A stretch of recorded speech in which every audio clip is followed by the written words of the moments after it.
पहाड़ों की गोद में बसे हुए कैलिफोर्निया के इस फिलोली गार्डन से आप सभी का स्वागत है। मैं हूं व्यास जी। मित्रों, यह बहुत ही मशहूर गार्डन फिलोली है जो कुपर्टिनो से 20 मील की दूरी पर और सैन फ्रांसिस्को से भी 20 मील की दूरी पर फिलोली नाम के जगह पे स्थित है। इस गार्डन की खासियत यह है कि यहाँ पे खूबसूरत पेड़ पौधे हैं, फूलों की क्यारियाँ हैं, यहाँ तक कि वेजिटेबल गार्डन भी है, फल हैं, पक्षी हैं, ख़ास तरह के पक्षी, हमारे यहाँ जो मोर होते हैं उसी तरह के पक्षी, और पहाड़ की तलहटी में बसे होने की वजह से चारों तरफ हरियाली ही हरियाली है। हम आपको यहाँ के फूलों के गार्डन में ले चल रहे हैं और फूलों के साथ साथ हम आपसे बात भी करते रहेंगे। ये आप देखें, आप पहचान रहे होंगे, पिटूनिया है। अब हमारे यहाँ के पिटूनिया और यहाँ के पिटूनिया में क्या फ़र्क है, जो लोग फूलों के शौकीन हैं वे पहचानते होंगे। कितने खूबसूरत लग रहे हैं।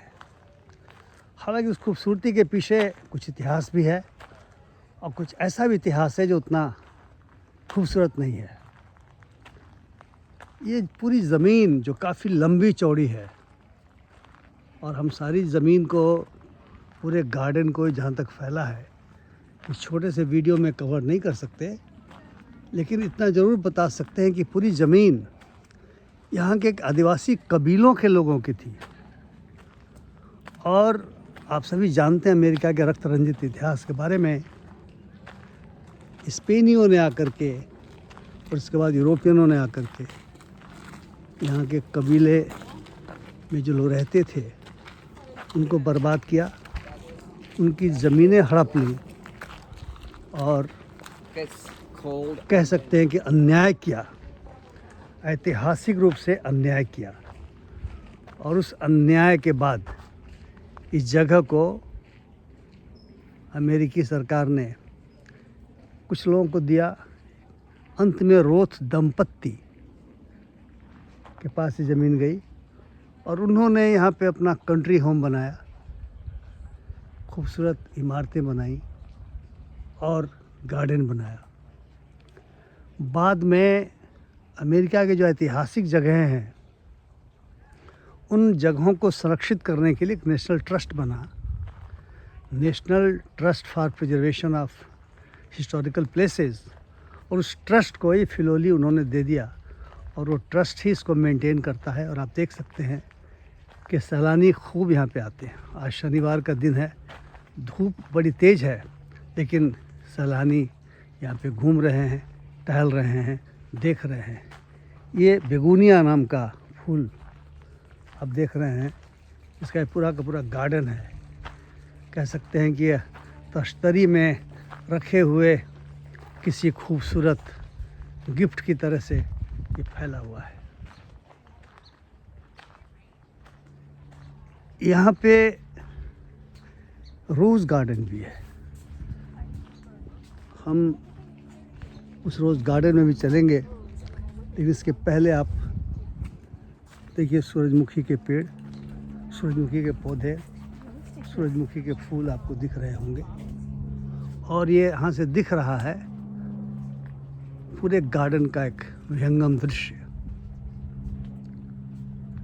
वृक्ष के फोलियस को आप देखिए, जो पहाड़ की तलहटी में है, कितने घने वृक्ष हैं। और हम रोज़ गार्डन पहुँच गए। ये वो रोज़ गार्डन है जहाँ पे भांति भांति के गुलाब के फूल हमें खिले हुए दिख रहे हैं। एक बड़ा सा गार्डन है जहाँ बैठने की भी सुविधा है। देखिए यहाँ लोग बैठे हुए हैं। बाएं साइड में आपको गुलाब का गार्डन दिख रहा है और दाहिनी साइड में देखिए सेब का भी कुछ पेड़ हमें दिखाई दे रहा है। सेब फले हुए हैं, कुछ नीचे गिरे हुए हैं, लेकिन इन गिरे हुए फलों को उठाने से यहाँ के लोग मना करते हैं, लिखा हुआ है कि मना है। यह विशाल रोज़ गार्डन आपके सामने है। और जब आगे चलेंगे तो आप डहलिया देख रहे होंगे। गर्मी का मौसम है और यहाँ पर डहलिया है। हमारे यहाँ जाड़े के मौसम में डहलिया होता है और यहाँ देखिए खूबसूरत डहलिया, गर्मी के मौसम का डहलिया। इधर आप देखें वही सेब के बागान, सेब के पेड़, फले हुए सेब, गिरे हुए सेब ज़मीन पे आपको दिख रहे हैं। कोई इन गिरे हुए फलों को नहीं उठाता। हालांकि कई जगहों पे एप्पल पिकिंग की भी व्यवस्था है, यानी आप जाते हैं, एप्पल पिक करते हैं पेड़ों से और फिर आप उसे ख़रीद लेते हैं। यहाँ पे ऐसी व्यवस्था नहीं है, क्योंकि ये तो सब दिखाने के लिए शायद है। लोगों को जानना चाहिए कि फूल हमारे यहाँ होते हैं, फल हमारे यहाँ होते हैं और इनको प्रिजर्व करना है, इसलिए यहाँ पे ऐसी व्यवस्था नहीं है। अब हम इस रोज़ गार्डन को छोड़ते हुए आगे चल रहे हैं और हम पार कर रहे हैं डहलिया के गार्डन को। और यहाँ पे हमें ख़ास तरह के वृक्ष दिख रहे हैं। यहाँ भी कि रोज़ दिख रहा है, दूसरे तरफ हमें दिखाई दे रहा है पेड़, वही सेब का पेड़, सेब के पेड़ कह सकते हैं, काफ़ी भारी संख्या में है। ये देखें कुछ फूल, ये संभवतः संरक्षित करके रखा गया है और इसमें प्रवेश वर्जित है। गेंदे के फूल, इधर भी आप देखें, यहाँ से वहाँ तक फूल ही फूल है, सेब। फिर और आप अंदर जा सकते हैं इस रास्ते से। आप देखें कि दो लोग जा रहे हैं और अंदर जाके बैठा जा सकता है। खूबसूरत लॉन है, वृक्ष हैं, यहाँ पे कई तरह के पेड़ देख सकते हैं, फूलों के पौधे देख सकते हैं। इसके अंदर भी जा सकते हैं फूलों को देखने के लिए। सूरजमुखी के फूल, ये सूरजमुखी के फूल दिखाई दे रहा है और भी कई तरह के फूल यहाँ हमें दिखाई दे रहे हैं। अब ये गर्मी का मौसम है, कह सकता हूँ कि इस गार्डन को इस तरीके से मेंटेन करके रखा गया है कि फूल खिले हुए हैं, इनकी देखभाल की जाती है। सेब का ये पेड़ सेबों से लदा हुआ, क्या खूबसूरत से सेब दिख रहे हैं, अमेरिकन सेब। ये संभवतः पीच है, पीच का पौधा और पीच से लदे हुए लदा हुआ पेड़ है। अब हम यहाँ से अपनी यात्रा के अंतिम पड़ाव में वेजिटेबल गार्डन चलेंगे। वेजिटेबल गार्डन ख़ास तरह का गार्डन बनाया गया है जहाँ कई तरह के वेजिटेबल सब्जियाँ दिखती हैं। अमेरिकी लोग तो मूलतः मांसाहारी होते हैं, लेकिन गांव में किसान लोग सब्जियां उगाते हैं और सब्जियां भी खूब यहाँ पे खाई जाती हैं। ख़ास करके जो इंडियन अमेरिकन कम्युनिटी है या जो साउथ एशियाई लोग हैं, वे भी सब्जियों को व्यवहार में लाते हैं। इसलिए सब्जियों का भी यहाँ पे गार्डन है, जिसको हम वेजिटेबल गार्डन कहते हैं। वेजिटेबल गार्डन का ये बोर्ड देखिए, और यहाँ पर बार भी है, यानी है तो नाम वेजिटेबल गार्डन, लेकिन आप यहाँ पे प्रेम से शराब का भी सेवन कर सकते हैं। जबकि शराब बिहार में तो बैन है, लेकिन इन देशों में तो शराब बहुत लोग पीते हैं। अब देखें वेजिटेबल गार्डन में आपको मकई के भी कुछ नज़र आ रहा है पौधा। मकई का पौधा बहुत बड़ा बड़ा पौधा हमारे यहाँ भी होता है काफ़ी। हम तो जहाँ के रहने वाले हैं और मकई खूब होती है। हमने तो बचपन में मकई खा के ही अपनी जवानी में कदम रखा था। और आप देखिए यहाँ पे कई तरह के सब्जियों के पौधे दिख रहे हैं। ये मिर्चें दिख रही हैं, मिर्चें आप देख सकते हैं, मिर्चें हैं। और ये बीन्स हैं, यहाँ गेंदे के फूल का भी रखा गया है। बीन्स देखिए, फिर मकई देखिए, और ये कॉलीफ्लावर यानी गोभी, खास तरह की गोभी यहाँ की आपको दिख रही है। और ये जिसको हम कोहड़ा कहते हैं, उसको विंटर स्क्वैश कहते हैं। ये विंटर स्क्वैश आपको दिखाई दे रहा होगा। बीन्स आपको दिखाई दे रहा होगा। बीन्स यहाँ खूब खाया जाता है।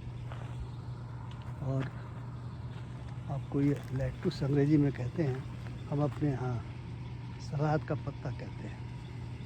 और यहाँ आगे जा कर के समझते हैं चुकंदर का भी पौधा आपको मिल जाएगा।